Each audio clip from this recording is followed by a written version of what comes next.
Kita ulangi perbedaan pemimpin dan khalifah. Nanti kita bisa lihat ya, bagaimana prosesnya ya.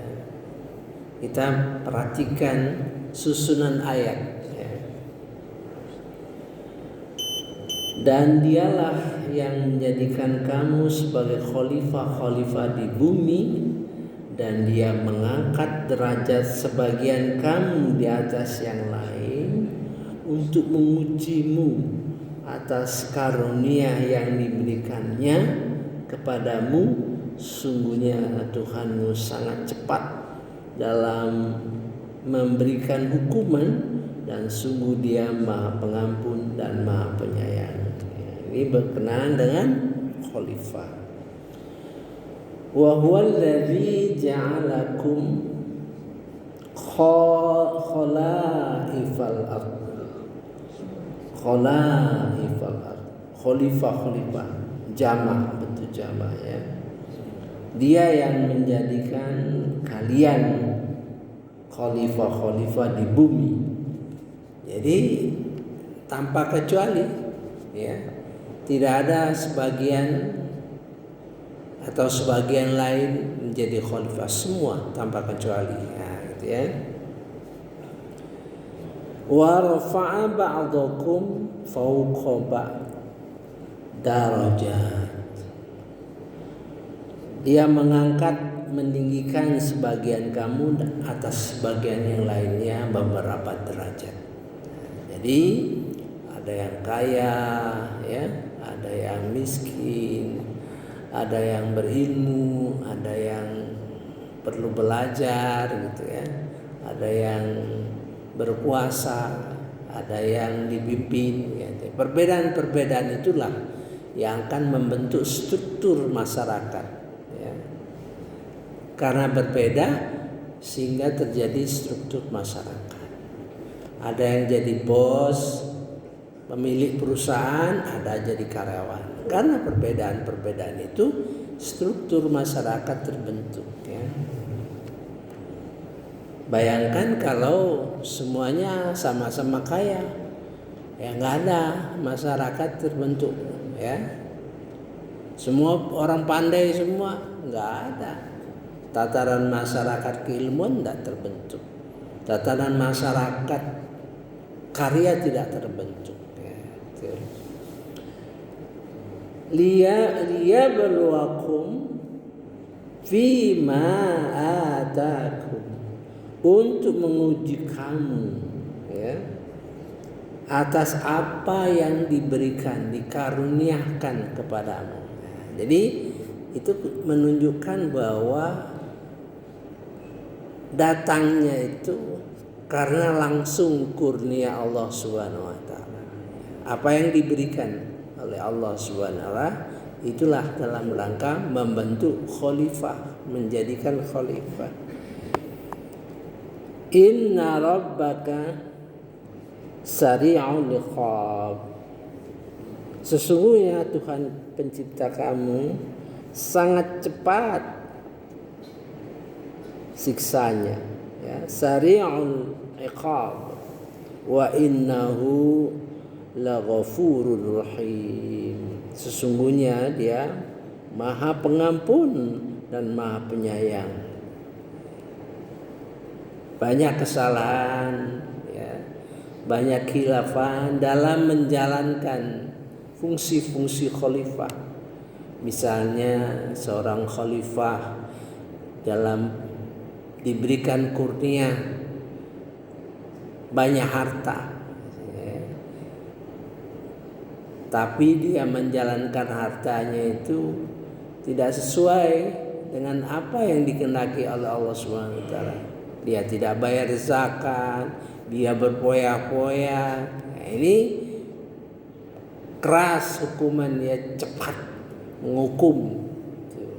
Langsung, kadang-kadang dalam kehidupan kita sehari-hari itu langsung ya. Inna rabbaka sari'ul iqab, cepat menghukum. Tapi wa innahu, sesungguhnya dia la ghafurur rahim, Maha Pengampun dan Maha Penyayang gitu ya. Orang pandai dia gunakan kepandaian itu untuk melakukan hal-hal yang tidak sesuai. Cepat hukumannya itu ya. Bisa cepat hukumannya, bisa cepat balasan siksanya. Begitu juga kepada orang yang menempatkan karunia itu pada posisi yang sebenarnya, maka dia cepat ya. Nah ini jadi terbayang kita khalifah itu atas dasar karunia yang diberikan. Nah, mari kita lihat dalam surah As-Sajdah. Surah As-Sajdah ayat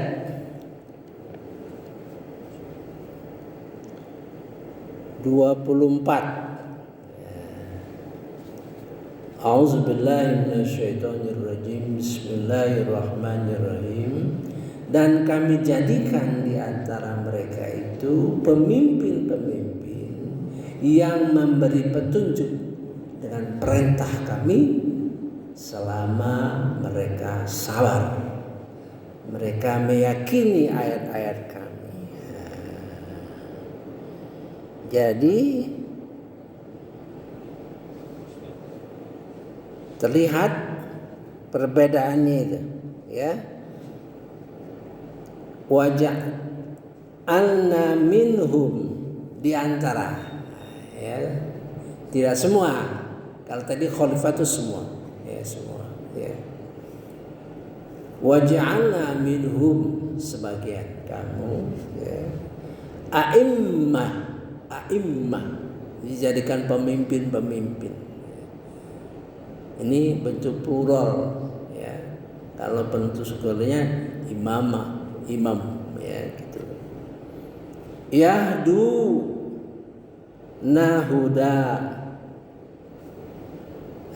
Yahdu na bi amrina.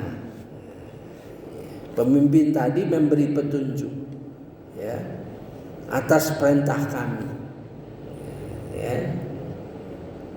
Lama sabaru, ketika mereka mau bersabar. Jadi petunjuk itu ya, diberikan oleh Allah Subhanahu Wa Taala atas perintahnya ya, karena mau bersabar. Jadi pemimpin itu hasil dari satu ya, dari kesabaran. Dari kesabaran. Jadi seorang yang sabar, insya Allah dikaruniai kepemimpinan. Berbeda tadi dengan khalifah tadi, ya. Itu khalifah kurnia. Apa saja yang memberikan kurnia. Ini juga kurnia sebenarnya. Cuman proses kurnianya itu ada yang aksi, ada yang reaksi. Ini reaksi karena dia sabar, ya, dan mau bersabar, gitu. Dalam segala hal ya, kepemimpinan sabar dalam segala hal. Kemudian wa kanu bi ayatina yuqinun, dan mereka itu yakin terhadap Al-Qur'an, terhadap ayat-ayat Allah. Ini tinggi, berbeda dengan orang yang beriman ya.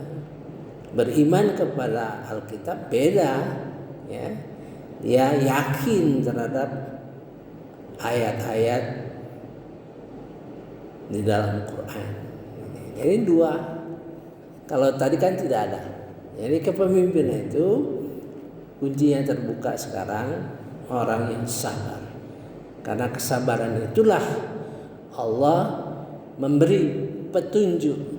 Ya. Jadi kalau orang sabar itu banyak berpikir, ya. Menghadapi masalah, misalnya masalah keributan, ya, berpikir bagaimana menyelesaikannya, nah, gitu. Dan dia yakin terhadap Al-Quran, maka dia diberi petunjuk oleh Allah Subhanahu Wa Taala bagaimana cara menyelesaikannya, gitu ya. Saya kira untuk membuka wawasan kita, ya, wawasan kita mengenai pemimpin dan khalifah itu memang harus telaten, baca Qur'annya telaten, paham struktur. Jadi dengan memahami struktur kita melihat apa ini aksi atau reaksi, ya, atau ini sebagai hasil. Di sini terlihat bahwa seorang pemimpin itu selalu memberikan arahan-arahan sebetulnya, ya, selalu memberikan arahan-arahan, tapi arahan yang diberikan itu bi amrina, atas perintah kami. Jadi diwahyukan, bukan diwahyukan, ilhamkan, ya, diilhamkan. Ini persoalannya, ini penyelesaiannya, gitu ya. Karena dia percaya Al-Quran, dia yakin Al-Quran. Kalau orang yakin berarti boleh dikatakan menguasai Al-Quran. Keyakinan itu karena ilmu. Ya. Kita yakin terhadap sesuatu karena ilmu. Ya. Misalnya yakin atas kebesaran Allah Subhanahu Wa Taala.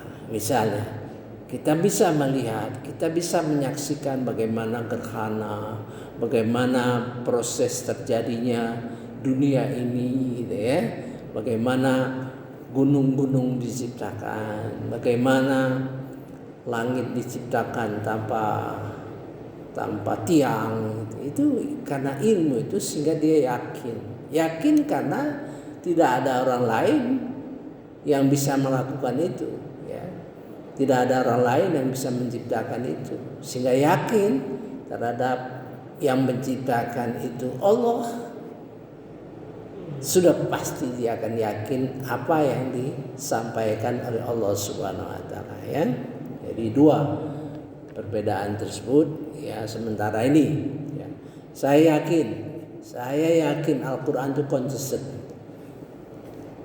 Kalau dua kata berbeda, ya, kita lihat, kita teliti betul, maka kita yakin bahwa itu ada perbedaan, ya. Tapi memang harus ditekuni. Seperti misalnya sholat khusyuk, ya kan? Alladzina hum fi sholatihim khashi'un. Itu ada kata-kata khashi'un itu di dalam Al-Quran, ya kan? Kita yakin Allah akan jelaskan sendiri apa itu sholat khusyuk. Ternyata benar, ya. Dari kesimpulan saya, sekitar belasan ayat yang diberikan gambaran bagaimana sholat itu, maka ada keyakinan bahwa sholat khusyuk itu dijelaskan oleh Allah Subhanahu Wa Taala. Nanti pada saatnya kita akan bicara soal sholat khusyuk, ya, berdasarkan ayat-ayat Al-Quran. Kita sudah punya buku waktu itu 12 buku itu mengenai sholat khusyuk itu. Masih tinggal 5 buku lagi, ya. Saking ingin mempelajari apa itu sholat khusyuk, ya, kita beli buku yang bagus. Orang yang menyusun itu orang yang berilmu, ya, paling tidak memberikan arah. Tapi kita yakin bahwa Al-Quran menjelaskan. Begitu juga nanti antara khalifah dan a'immah itu akan jelas perbedaannya, ya. Subhanakallahumma wa bihamdika asyhadu an la ilaha illa anta astaghfiruka wa atubu ilaik. Wallahu a'lam. Wassalamualaikum warahmatullahi